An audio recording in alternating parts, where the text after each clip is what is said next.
the real value in having someone like Wendy or me to help guide you if you've been dismissed, if you feel like you're not getting the answers, if you feel like you've tried this and tried that and it isn't working, is you can shorten that trial and error time frame it's going to take you like immensely by basically investing in acquiring the knowledge of the mistakes we've gone through, right? And the hours of time we've put into self-educating to really understand how to help ourselves, help you who might be on a very similar path. Just because Dr. Gundry or somebody refers you to a probiotic and it's working for them, it may not work for you.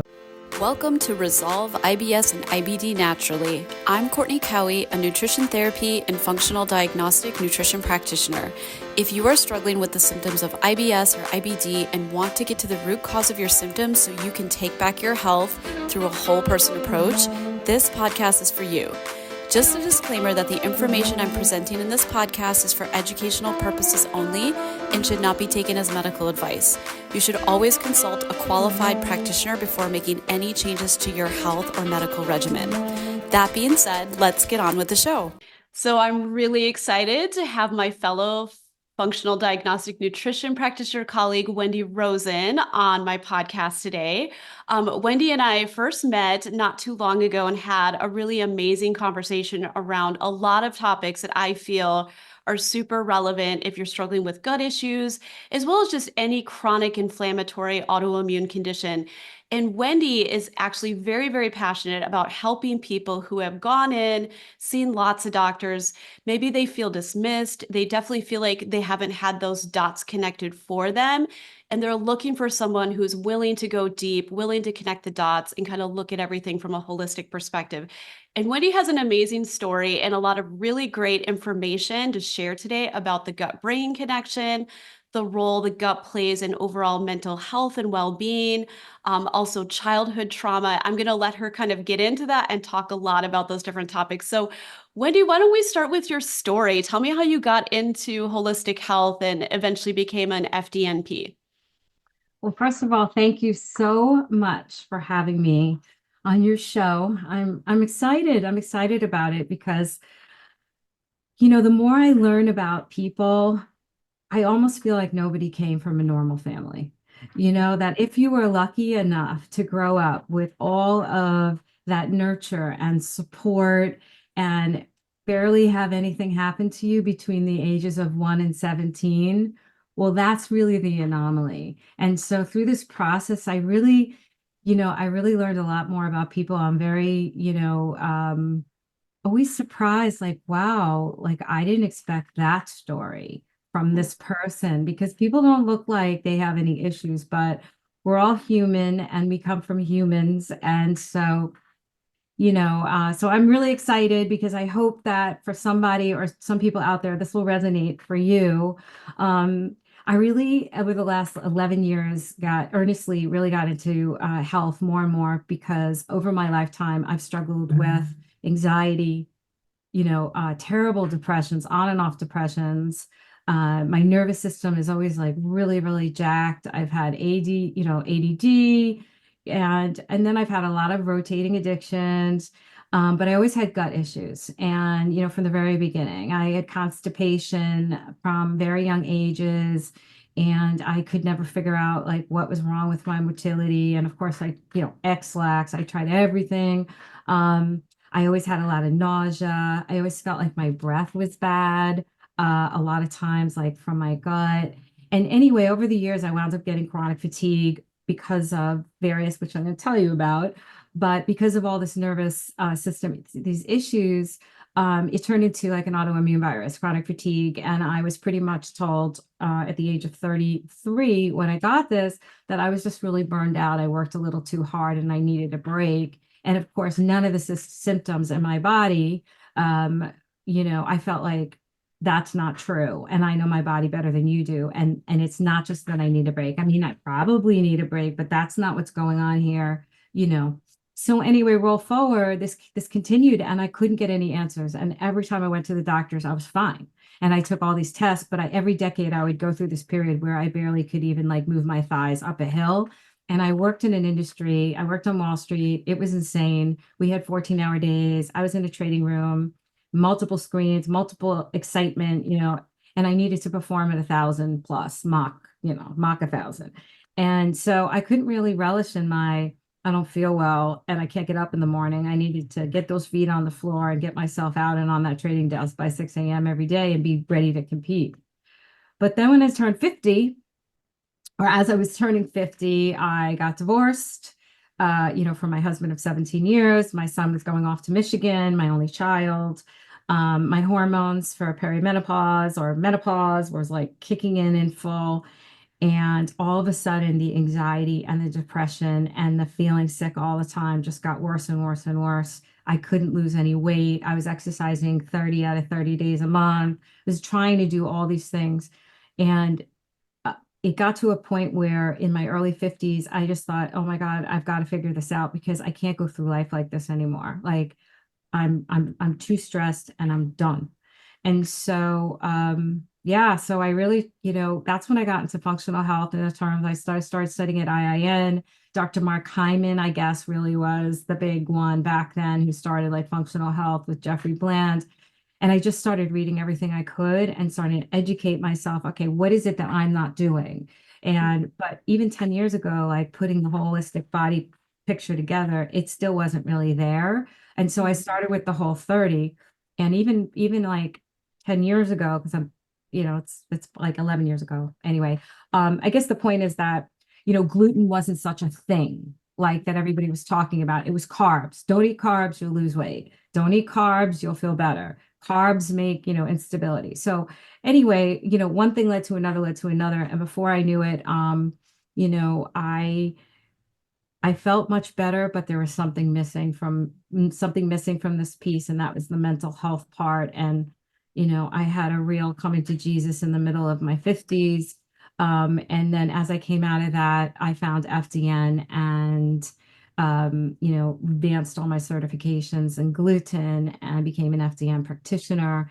And it wasn't really until I became an FDN practitioner that I realized like what all my missing pieces were. And I can honestly say that in the last 3.5 years, I don't experience depression anymore and I don't have anxiety anymore. And I actually know what it's like to wake up and like feel good. So Awesome. Awesome. Was it for the FDN program? Do you feel like it was the root cause testing approach and just everything we learn about how to figure out which tests make sense to run to get the data we need to understand things? Does that feel like that was I it? was totally missing the right testing. The Yep. doctors were testing. I didn't understand ranges, like functional ranges versus the ranges that you look at, like on a Quest lab report or a LabCorp. They say you're fine, but really, if you would have taken my blood and you would have put it in functional terms, there was a lot of red flags in my blood. I've always had kind of imbalanced blood sugar ever since I was a little girl, hypoglycemia. I always had B12 shortages. So there was a lot of things that were missed over the years. And so FDN taught me how to think like a detective. And what I loved about it is we weren't learning to treat this for that, like, oh, you have a stomach problem. This is why you can't go to the bathroom. It's more like you have all these things kind of going on, and I'm not really sure which caused which, but we've got to heal them all. And we're going to heal them all and we're going to get you better. And before you know it, you're going to be on this path of feeling well and the rest will reveal itself. And so I just followed everything to the letter, and my mental health and my physical health. And like hadn't had to diet in the last 3 years. My whole life I've been on a diet. Isn't that fascinating? Yeah, Yeah. it's so funny you say that, Wendy, because I remember too when I was going through the program, like Reed kept hitting over and over again, like we don't treat the paper, we treat the person, right? Which is just an interesting point. I want to kind of touch on that because, and I tell prospective clients and try to educate people on this all the time, like just because someone says they're a functional medicine practitioner or they're a nutritionist or whatever, it doesn't mean we're all trained the same. And it doesn't mean we're all coming from a philosophy that is really looking at things holistically, meaning like, not just running some labs and then literally every marker out of range, even if it's a functional range, like a much tighter range, which is what Wendy was just speaking to. I mean, you could potentially correct 8 things on labs, right? That you would see high or low. But what we're kind of trained to do is like, okay, we've got this blood work, but often we're running another 2, 3, maybe 4 tests alongside that. And we want to make sure this whole picture connects. And it's like, we could go after maybe every little thing, but what are the biggest things that are going to move the needle the fastest, right? And how are we going to use a protocol or say like a supplement strategy in the context of diet, rest, sleep, stress reduction, all of the foundational things? And that truly I found has been the biggest mover for most people. And I can't tell you how many times you probably see this too, Wendy, like people will show up on my door and they've already worked with a functional practitioner who's done nothing with their diet, nothing with stress reduction, teaching or tools, nothing with really looking at sleep issues if they've got them, right? Like big pieces of the puzzle have been missed. And that's what I really love about our approach as FDN-Ps. Totally agree. I don't think we leave a stone unturned, but that doesn't mean that every stone is important. So Yeah. maybe it's important, but I always say to people the way we were trained is that when you go into a house, and there's 10 rooms, you don't Mhm. make a judgment off of the first room, even if things look out of place and you have a hunch. It's a matter of finding all of that correlation and the data. And the data is very powerful. When you give the data in that form to people, I find that when you say, okay, we're looking at how do your hormones function, like they've never seen data like that. They just know, I don't feel well, my estrogen is high, my estrogen is low, I need a hormone replacement therapy or whatever. They don't really know how to look at their body. And so we help educate people so that they can really get in touch with their bodies and understand how does everything connect. And I feel like when we're done working with somebody, they're highly educated, they're super excited. They never want to go back to the way they were before because they feel so good. It's not worth risking. And I agree about functional doctors, not a functional doctor. Just because somebody's functional, they could still be the same kind of doctor giving you a supplement because your B12 is low or Right. diagnosing this for that, as opposed to, well, your B12 is low, but let's see what else is going on. Like, is there a homocysteine? Are these the other factors? Mhm. So there's just so much, and it's changed my life. I mean, to be my age now, and I think the reason I wanted to talk to you and talk to everybody so much was I wish I could have known all these things 40 years ago, when I was 20, so that I could have had it a lot easier for me. And I do work with a lot of young people too, who are, they have ADD, they're on Adderall, they have anxiety, they are, stressed to the max, they have autoimmune viruses, they have gut issues, they don't even know where to start.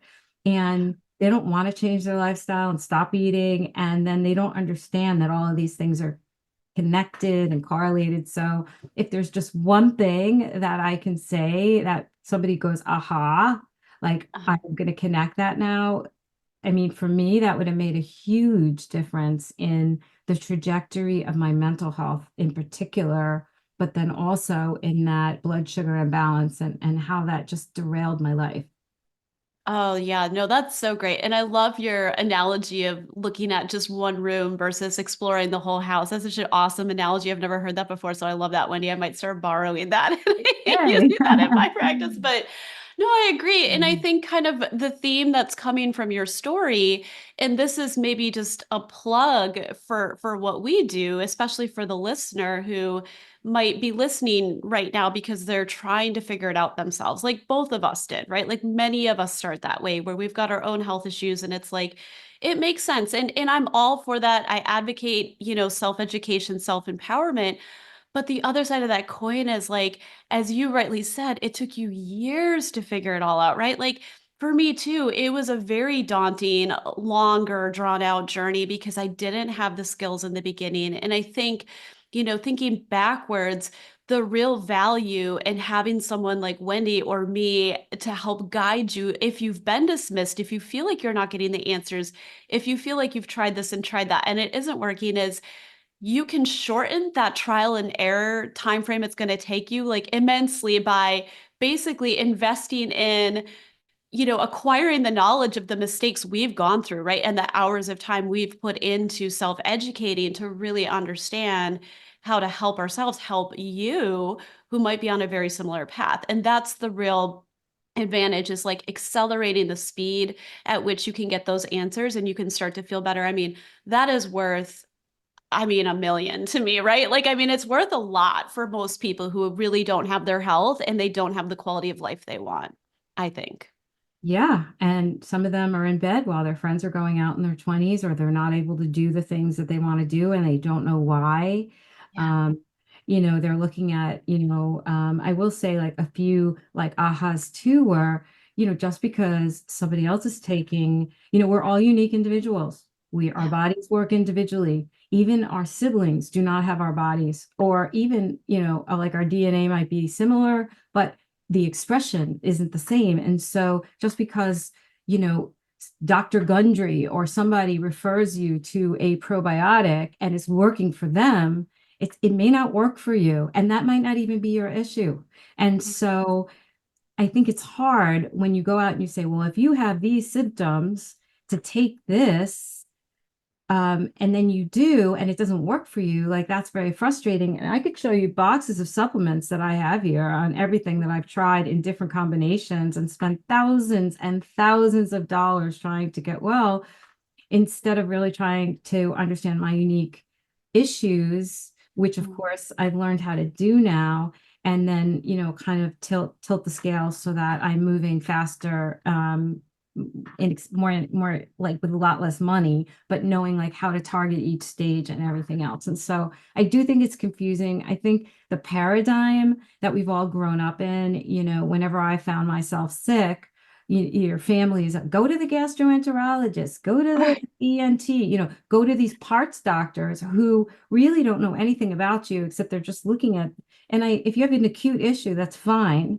But I feel like that's not necessarily how to get healthy. And so, and unless you have a disease, a doctor has nothing to do except give you a pill. The best thing he can do is give you a pill that you need for the rest of your life so that the insurance companies and the pharmaceutical companies and him get paid.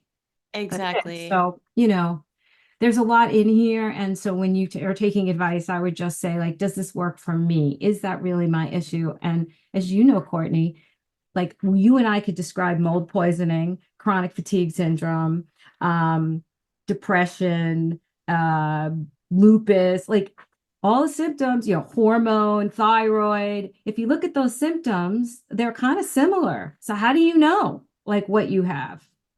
A lot of them has similar symptoms. Exactly. And it's interesting we're kind of talking about this because especially autoimmune stuff, it can take decades before those values start to pop positive by conventional standards, right? And so I think you and I both see a lot of people that are likely on that spectrum and they're displaying the symptoms and they might not be down that path far enough that they could go in and get this like official diagnosis. But in some ways it doesn't matter because as long as we know there's this collective chronic inflammation out of control picture, we know there's things that are not optimal going on with the body, better we catch it at that earlier stage and try to walk it back and reverse it. And, I tell clients sometimes, like, if you really feel you need to go in and get that validation and get the label and you qualify for the diagnosis, sometimes that can be a relief. But at the end of the day, it's not going to get you to the root cause place, right? Like, often, like you said, the solution's going to be, here's a med, this is going to band-aid the symptom, which it may, sometimes it doesn't though, right? And then you're still left with this reality that you've basically got an immune blocker on some way, shape, or form if you're dealing with autoimmune disease, or some other, biochemical inhibitor if it's some other symptom that they're trying to knock down. But that's not really changing that root mechanism the body is doing. And we kind of come from this philosophy of like, there's a reason why the body's doing that. And there's a purpose for it too, even though it's not a welcome symptom, right? Like, even though it sucks and it's getting in the way of quality of life, like the body is doing this in its own innate wisdom to try to deal with something deeper going on. And that's where we want to try to work from, is like, get to the root of like, why are these symptoms happening, right? totally agree, right? Our bodies are, right? Our bodies are smart and they try to talk to us. It's a question of, do you know how to listen? Do you know Yeah. how to listen to your body? And when you have a symptom, just because everybody else has the same symptom, like how many women and men can't go to the bathroom, they're constipated, or they have alternating constipation and diarrhea, or when they travel, they never can go, on and on. It's common. But is that normal? It's not. And for me, it might have been my vagus nerve. Like it might be that the communication between my brain and my stomach wasn't there, but for you, it may be because you're dehydrated. Or, so you have to try to, piece it apart within your own lifestyle about what is it that's driving it. And I think a lot of times when our best friend has the same issues, we're like, well, she has those issues. Or certainly at my age, people would be like, well, I'm getting older. And I'm like, whoa, don't say that. Like I'm your age and I don't feel that way at all. Like I feel great, and, it's a sort of like, well, as you get older, you slow down. And I'm going to tell you right now, not true. Just That's a not myth. true, right? It's Like that's a myth because it's all about how happy and how energetic and, how you feel. And so I guess if I could just go back to say like now with my little lens looking back at my life and say like what happened? Like why did this happen?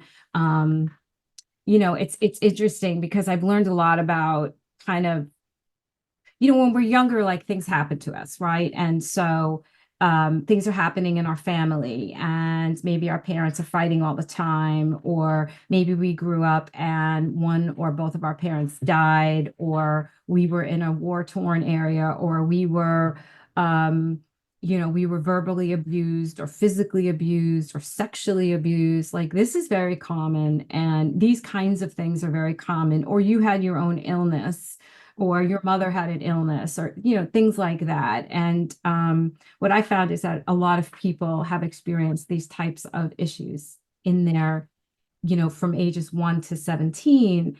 And what I learned is that they're called ACEs, adverse childhood experiences. And I was one of those children. My mother died she had cancer when I was 10. We did not really get along very well before then. So there was a lot of, I wasn't her favorite. And so there was a lot of that in the background where I didn't really feel seen, heard, or any of that. But then I was caretaking her for 4 years, and then she died. And then a few years later, my father, in an effort to, don't blame him, wanted to move on with his life, was done parenting. And by 17, I was out of the house. And so, all of it, I never had a chance to think about any of it. But on the sideline of that, my mother smoked when she was pregnant with me. I had chronic ear infections. I took antibiotics chronically because every year I wound up in, Mount Sinai, which was a local hospital where I grew up, because the pain was so bad. And then I would go on weeks of these things. I had to get B12 shots in my butt because they flagged that I didn't have enough B12. And I was also diagnosed with hypoglycemia. And at the time, that was resolved by giving you sugar. So my blood sugar was going all over the place. So when you think about all of this, like what we know today about the impact of antibiotics and how it kills off the good bacteria that we actually need to digest our vitamins and digest our food and, to create this environment for protection, well, mine was always crushed.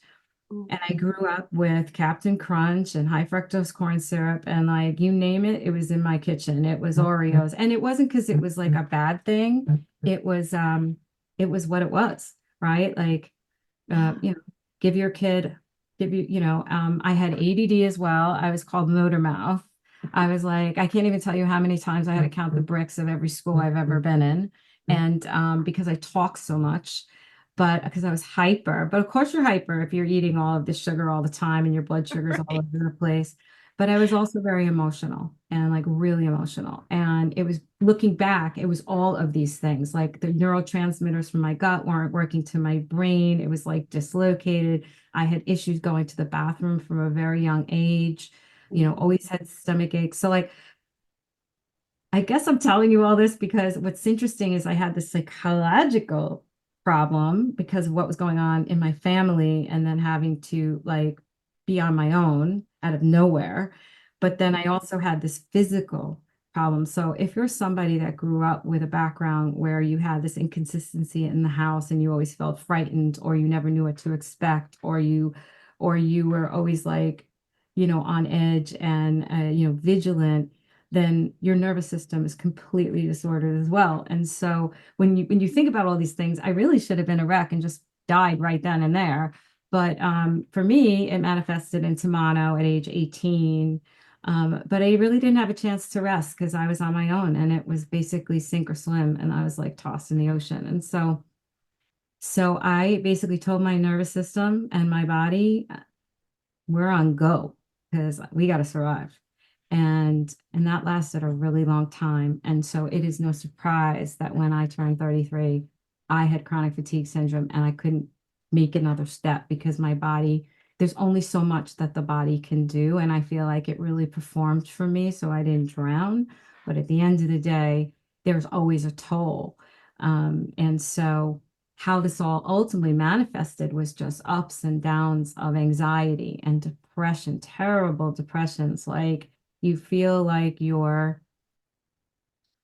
have water in between your skin and your bones. And anybody who gets depressed knows exactly what I'm talking about. You just feel off. And that was like every day of my life. I couldn't stand it anymore. And I didn't know how to fix it. And so doctors would say, well, we'll put you on Lexapro or I'll put you on this. And the only time I would go on drugs was when I literally would like not be able to get out of bed. Like, to me, drugs was more about if you can't live, you've got to take something to help you to get out, and since I supported myself, I needed to get out. So, but I continuously found myself in the same loop, unable to lose weight, blood sugar all over the place, anxiety and depression, and then dealing with this trauma from my childhood that I didn't even realize like was a thing, except it was living in my body. So it's kind of a lot all messed up and like, I used to have this little ball here, and I think I told you about that, of like this little yarn ball. And I feel like Wendy's somewhere in the middle there of but all these like things happened. But I think this happens to a lot of people, and then you just don't know how to figure it out. And I think you figure it out one string at a time. And what I learned is like, if you have a background like this, or you've had childhood trauma, or you've had gut imbalances or antibiotics, or you came from smokers or whatever, in a scorecard, like you have to measure that and say, okay, like I suffered this 20 years of stress or 17 or 15 years of stress. And so I am different than everybody else. And I have a different basis point for figuring out my health. And so you're not starting at zero. This thing didn't come out of nowhere. And it's just a matter of recognizing and taking a seat and looking at yourself and saying, all right, let me think about like my background. What happened to me? And how has this influenced my health and my mental health and my wellness? And yeah, there's a lot of stories in there, but I'm going to keep it on, even though this is not high level. It's high level. It is. And it's good stuff. And you touched on so many important things there, Wendy. Like I was actually thinking, I don't think I really got into understanding ACEs until probably a couple years ago, because I've had to also, like you, go down that path of trying to understand, because I've had very chronic, more complex gut stuff. I figured out later in the process that there was a toxic Lyme and mold component right to it. So, things that just should have been responding weren't. But then, of course, that takes you to this next level of like, okay, is it possible that there's some sort of childhood component, trauma related and or intergenerational trauma, which is a whole nother like wormhole to go down too. But one thing that I found interesting when I was starting to look at different people who are really into understanding like ACEs and studying kind of that, I think it was like a big study that was done many decades ago, originally on people who were overweight and looking at psychological factors as to like, why could these people not lose weight? And they sort of discovered by accident that there was a very high degree of correlation with like major traumas and overweightedness. And a lot of it went back to, people would say time and time again, like being heavy meant protection, like especially if they had been sexually abused or something like that, especially women. But what's also interesting, and I just want to put this out there for the listener, because this is kind of more so, I think, relevant in my case, is like, I didn't have any real big T traumas growing up as a child, but there's this other side to, I guess you could say, little T trauma, where a lot of it comes back to also parental attunement. And then it kind of included in that is like, what is the parenting style and relational style that's been passed down generation to generation? And if you have any kind of survival mentality that predominates, maybe back to like generations ago, where ancestors went through hardship and it was like, just nose to the grindstone, we got to work, like it's not important to be connecting and relating right now, like it's just survival mode or whatnot, that can actually get encoded in DNA. It can cause, just these smaller T traumas. And I know for me, it was like growing up in a context where both my parents were very work oriented. And then in the context of that as well, there just wasn't a lot of real deep skills around emotional attunement, right? And so this is kind of person to person, like you were saying, like you're not like your siblings. And so in a family of multiple children, sometimes what it comes down to is how you are wired as an individual and how you perceive your own environment. And if you went through your childhood feeling like there was no one you could talk to, you had to internalize all of your troubles and stress, there wasn't really the safe adult that could listen compassionately and reflect back and be that safe holding space for you, right? Like, which is most people. You're right in saying that, Wendy. It's like most people, if you really think about it, it just becomes normalized to find these coping mechanisms. And then from there, depending on your wiring, some people will get into distractions like video games, or later on, they'll get into drug use or substance abuse, right? Like some people, it becomes a people pleasing tendency where it's like, I get that validation of that feedback because I know when I try extra hard to make mom or dad happy, that's when they crack a smile, or that's when they give me that positive feedback. But otherwise, it's like I'm invisible, right? Or, in my case, it was the overachieving type where just go, Mhm. go, go, go, go, get all the straight A's. And kind of like you, Wendy, that ultimately played a big role in my subsequent health issues as an adult in my 20s. It was like working my body too hard, going, on these crazy exercise regimen plans to try to like do the half Ironman and do this and do that. And not knowing any of this, but come full circle, like you said, I don't think I really gave a deep thought to, how my family of origin, how that sort of family cultural like template played a role in some of the things that were probably emotionally and psychologically like struggles for me, or maybe like areas of weakness for me, because I had never really thought about, is this normal, and like, is it a healthy optimal, right? Like we normalize what we're used to, but we rarely question, was that okay? Was that enough, right? And that's a totally different frame to try to look at your childhood through. One of the best things about my job is receiving positive feedback like this. If you're struggling with IBS or IBD, as someone who has struggled through the nightmare of unpredictable bathroom runs, abdominal pain, and irregular bowels, I know your pain. As a functionally trained nutritionist, I also have a tried and true system to help my clients struggling with chronic gut symptoms achieve their health goals. If this is you and you're on the fence about whether or not a functional medicine approach can help you, or maybe you've only gotten lackluster results working with another practitioner, don't give up. Book your free gut check call with me to assess your situation. Just like so many of my clients, you too will feel validated and hopeful that you can finally regain your health. Thank you for sharing that. I know a lot of women just like you. I mean, I feel like we're all our iron women in one way or another, trying to prove ourselves also because we grew up in a man's world, or, me more so and the generation before me more so. But Yeah. what's fascinating for people, when I think though, look, when things like these happen in your childhood and then you talk about it later, our society also doesn't put a lot of value in it. So it's like, okay, well, I had a hard childhood too. So get over it. Like, get over it. And I wish it were that easy for anybody. And so Yeah. those people who say get over it, they're hiding some sort of addiction or whatever that they're using to get over it in quiet. but this stuff lives in your bones, it lives in your body, and it could mean the difference between holding on to that extra weight and finally losing it because you're finally losing the emotion. And so it is all tied together. And Yeah. it isn't easy for people to express it. And I know that especially if you have mental illness, even though it's in the public, you know, you don't want to talk about it because people do make judgments and opinion, and so it is difficult. I mean, it is difficult, but I think it's a personal journey to open it up and say, just take a look, walk back your memory lane and look at what your life was like up until your 20s, and how Mhm. much hardship did you have emotionally, mentally, physically, and like use that as sort of that giving yourself some grace, that that's the place you start when you see your life is going off in a direction that you're not feeling well, and you have to start picking apart those pieces and say, okay, like what can I work on to start healing myself?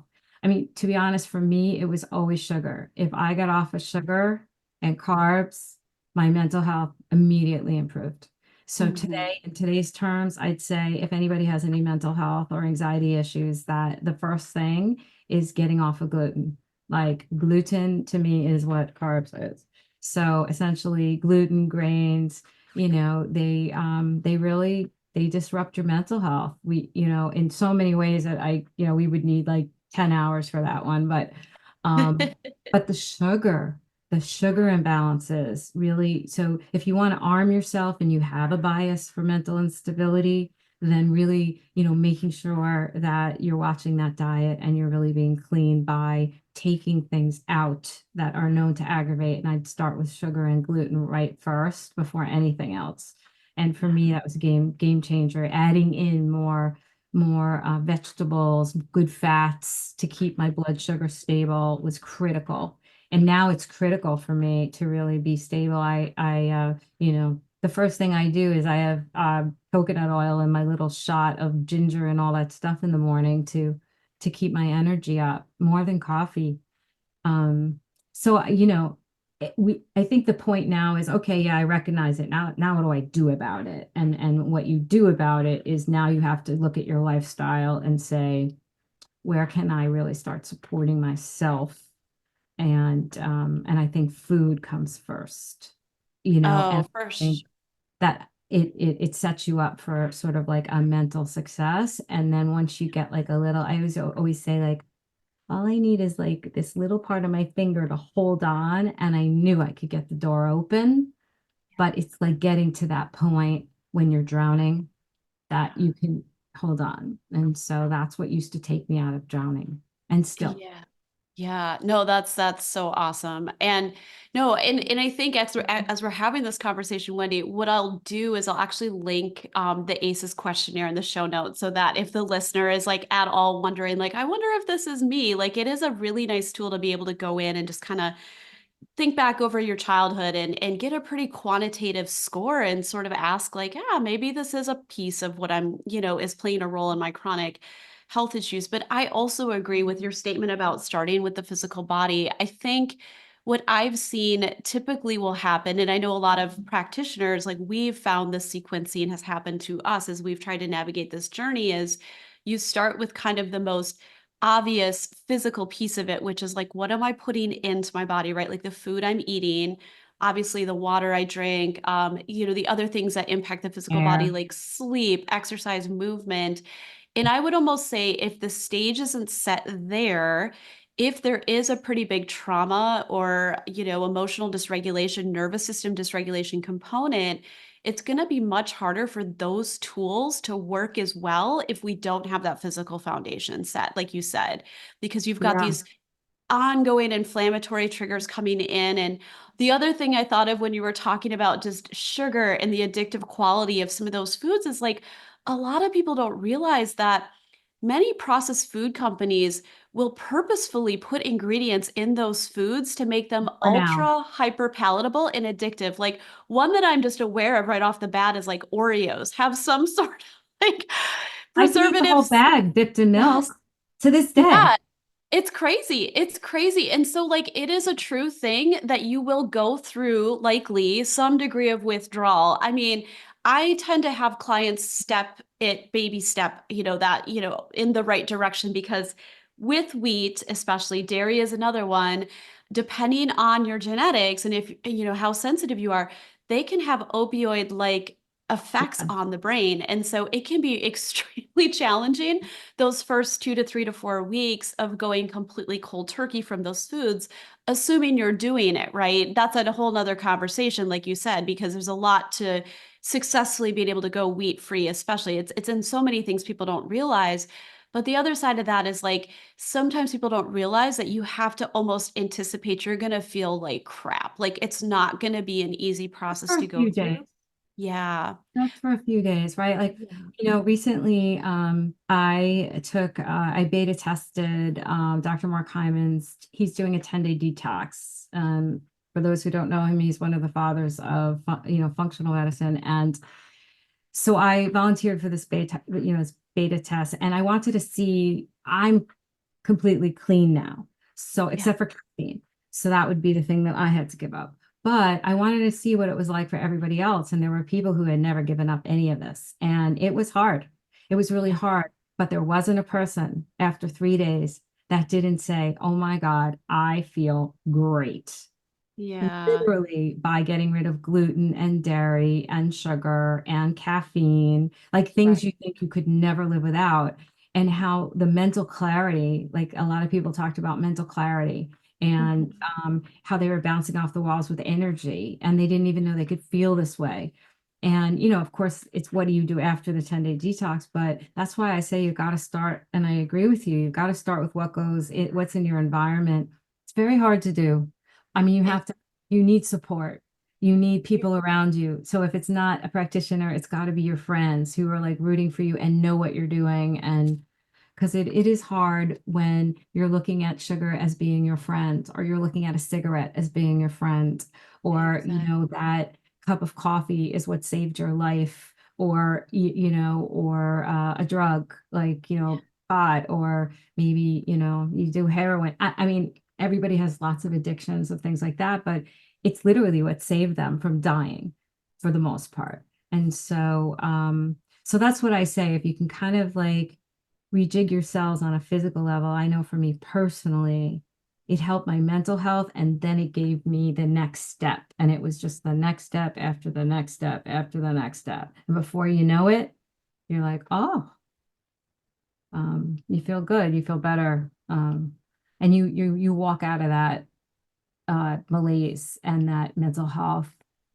crash that you're in. And, for the people I'm working with right now, I work with a lot of young people, like I said, who have anxiety and depression and ADD and are taking Adderall and are taking this and are taking that. And, I don't try to get them off of it right away, but what I do try is help them make some positive habit changes, and I'm not rushing them through them.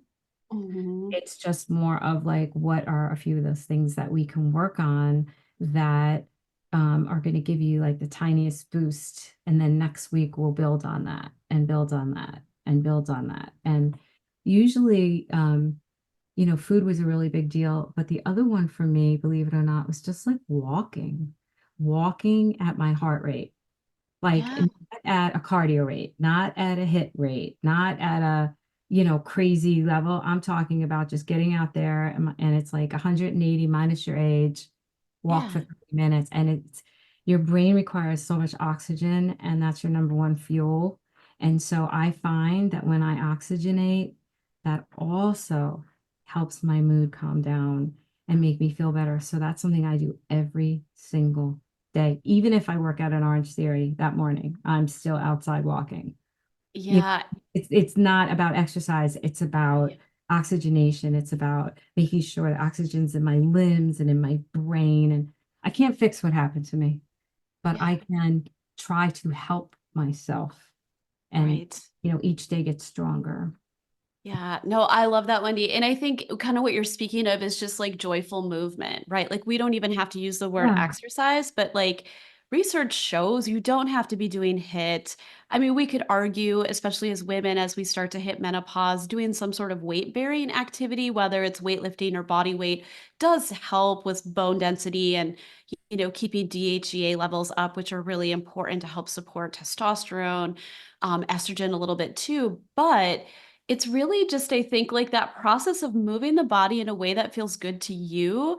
It's not just the physical benefits, but I'm with you. I'm a walker as well. And sometimes I'll just be like 20 minutes in and I'll have this light bulb go off. I'm like, oh my God, I just had the best idea, right? It's like this whole person impact and you can start to see, and that's the key. If you're picking something that really resonates with you, it should be also improving your creativity, your capacity to think, like kind of the whole nine, because your body is getting that almost that nutritive medicine from the movement itself. And Mhm. sometimes truly people come to us and they've just never made that space for self-care. They've never put themselves first. They've never carved out that time in their calendar or made the commitment to a habit. And so sometimes it's like, well, I know I need to be doing this, but I don't really know what I like to do. Right?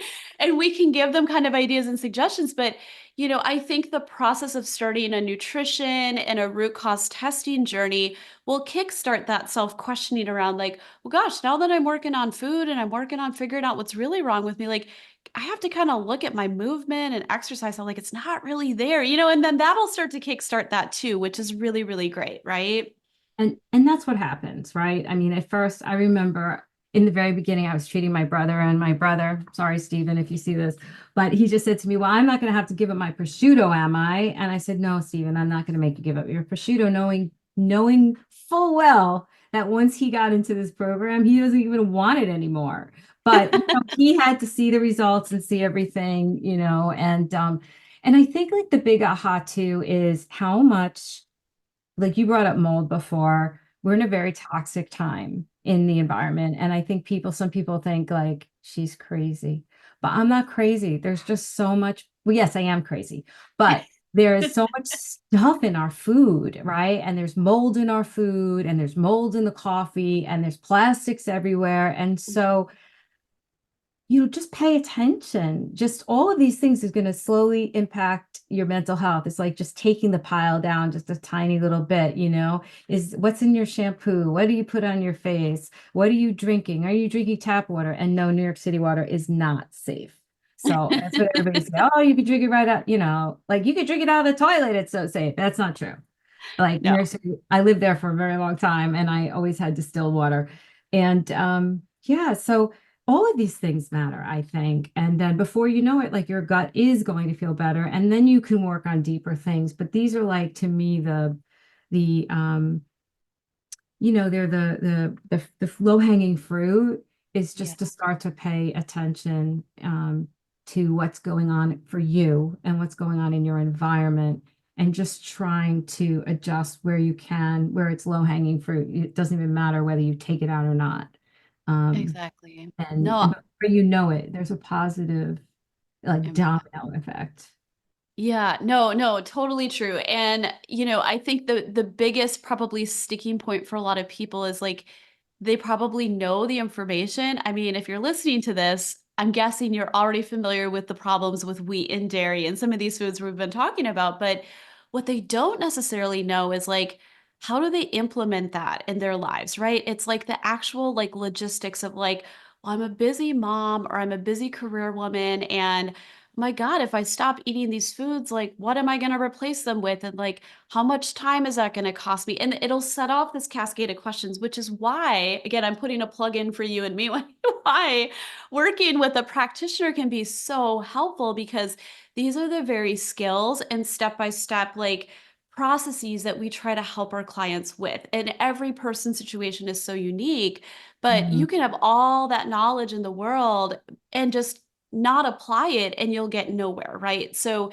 it can kind of be both ends where you kind of know what you should be avoiding, but then the other side of that coin is like, well then if I scrap most of my diet or a part of my diet, then how am I going to be eating? And that can be really foggy for people to envision that. And on top of that, I've also found time and time Very. again that sometimes people actually get the basics, but it's not a deep enough knowledge base that they could confidently construct a diet that's going to support their health goals. There's still a lot of knowledge and information gaps. And when I, work with well-seasoned clients who have done it many hours of research and they come to me like, I already know this, I already know this. And then I look at what they're eating. I'm like, yeah, but I bet you didn't know that, like we have to Right. look at these issues that are still glaring, right? Well, there is what they say gluteomorphin in wheat, which is Yeah. like heroin. In fact, I think it might even be stronger than Yeah. heroin, like the toxic effects. So people between that and cheese, people are so attached. And the thing about gluten is really interesting because most people say, I don't have any trouble with bread. It doesn't bother me. And so if you're one of those people, I'm going to say to you, do you have osteoporosis? Do you have any joint pains? Do you have any brain fog? Do you ever get migraines? Is your mood up and down? Like if you've got even those, do you have constipation? Okay, that's a gut thing. But essentially, if you've got any other symptoms, you have a problem with wheat because only, according to Dr. Tom O'Brien, 1 out of every 8 will show the digestive issues, but 7 will not. But Exactly. they'll have all these other things going on. And so, you know, so I think that that's important. And that's why I say I think that's the first thing to go, because for me, that changes my whole mental. Me personally, it was a game changer. Oh, I agree. My mental health. I totally agree. I And, totally and agree. And it's hard with that one too, because it can take a while to feel the effects of that. Like those antibodies can stay elevated for up to 90 days. And depending on how sensitive you are to wheat, even if you're just having a pizza a month and you're thinking to yourself, well, it's just once a month, I'm going out, I'm enjoying myself, like that will be enough to keep continuing that inflammatory cascade. And I know for me too, I actually thought I was successfully wheat free. This was a number of years ago because I was already a practitioner at that point. I was on the path. And that was like when the wheat zoomer was just coming out and kind of newly on the scene. And, I don't remember why I ran that test, but I ran it, Wendy, and I was like shocked because I had all of these elevations to all of these different peptides, which are these subcomponents of the wheat protein. It's one of the best tests you can run to really have a definitive like check on, are you wheat sensitive? And if you think you're avoiding it, are you still getting exposure based on what we're seeing on that test with the immune system? And I mean, I remember at that time, I had this like patch of skin on the back of my scalp or my head, right? That was just like crust over every so often. And I'd have to like, I was always checking it and like, is it getting better? Ah, it's still there. And kid you not, like when I finally went the extra mile, like, I mean, I overhauled my bathroom, I over like all of yeah, the stuff, my lip care, everything. everything, right? Which is a whole gamut. And people don't realize that's really what you truly have to do to avoid it. I mean, we stopped eating out. I mean, everything, right? Like my skin finally cleared up, which was amazing, but not surprising because that is also one of the main ways it can show up. And people just have no idea and they think that's normal. Oh, it's just like when it gets dry out or it gets cold out, I get this like seasonal eczema. No, it's not seasonal eczema. You have got a wheat sensitivity. Chances are good you're eating it, and chances are good it's playing a major role in that issue, right? It is. Gosh, we could go on for hours talking about this one and the Yeah. attachments and to all of it. And Yeah. but I hope somebody's listening and changes, at least tries it for a few days to see how you feel, getting rid of wheat in particular, or Yeah. gluten, as I say, and Yeah. getting outside and um giving Courtney a call and working with her because you need the knowledge. You need somebody who's got their eye on you. And I don't think the medical community now really has their eyes on us, and they're really just looking for when you have a disease. And so it's really important. I think this is going to be the way of the future, where you are going to have your own practitioner that guides you every step of the way in feeling better. And Mhm. it's a real personal process, and it's not AI generated. It is that gut feel, and it is that data, and it is that experience that I think, healthcare is going to evolve to.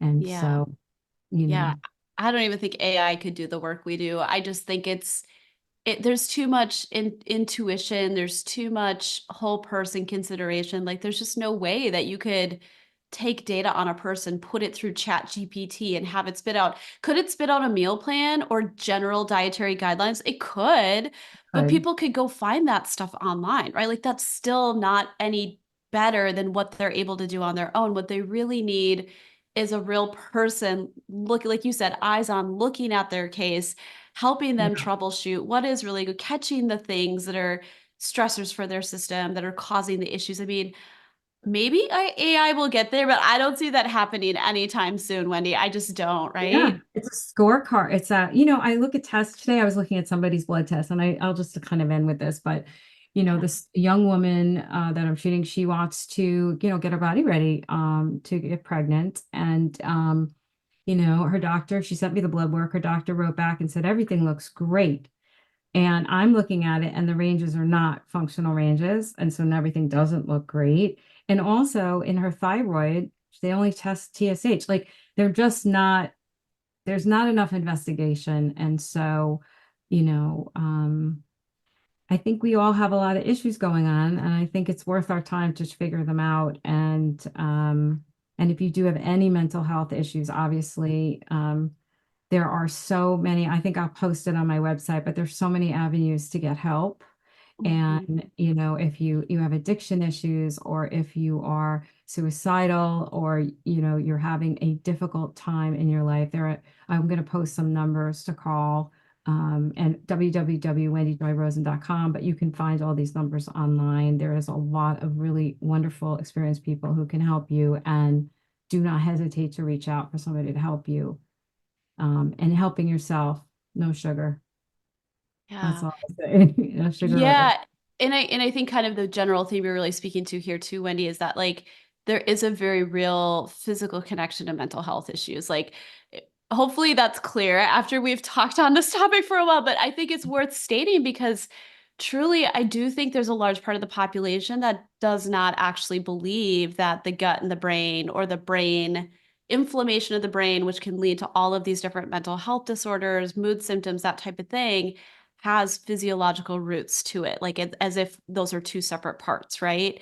And what we're really saying is no, there is that. And if you have nothing but brain symptoms, the place still to start would be the body, would be nutrition, would be looking at the gut, in my opinion. Is that what you would think too, Wendy? 100%, 100%. What is it? Is it 90% of serotonin is made in our gut? 80%? It's I one of think. that's somewhere between 70 and 90% of our serotonin, our happy, makes us feel good, is in the gut. And so, yes, Um, so yeah, so that's, there's so much more to say, and I hope we meet again.